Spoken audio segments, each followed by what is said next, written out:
Sayang ang mga ubas. Kaya akin na lang mamatamisin kasi umaasim na, nasisira na siya. Sayang naman. Kaya nilinis ko, inisa-isa kong himayin. At yan ay may natira pa. Ayan, hinimay ko siyang isa-isa para gagawin ko na lang matamis at pwede siyang ipalaman sa tinapay. Ayan.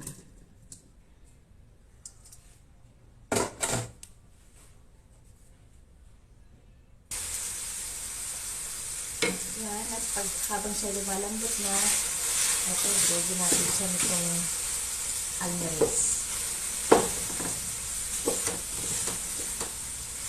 Init lang, kasi mainit ang kawali, baka tayo mapasok na natin ito. Puro na tayo pasok sa braso.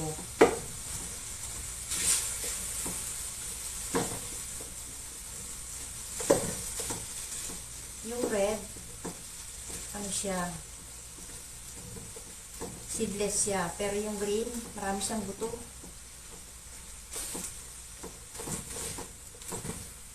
Walang choice, kasama na siya.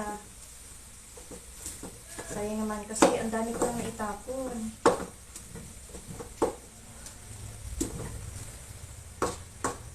Ang dami ko nang natapon. Sayang.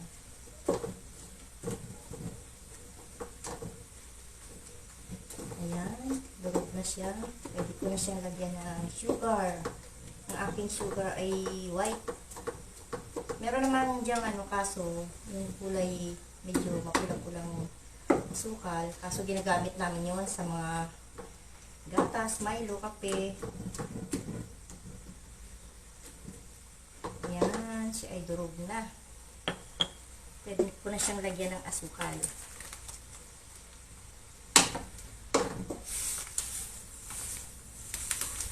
Kalahating kilo.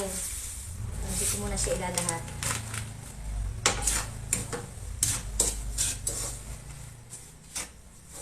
Okay, halo-halo. Pwede siyang palaman sa tinapay. Siya ay naluto na.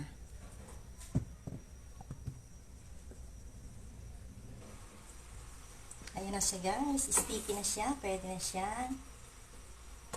Luto na yan guys. Ayan. Sarap na siyang talaman sa tinapay. Palalamigin lang natin. Namaya ko na siya alisin dito sa kawali. Ayan. Patayin ko na ang apoy. Ayan siya. Ayan. Hindi ko na siya inalisan ng mga balat-balat ng buto-buto.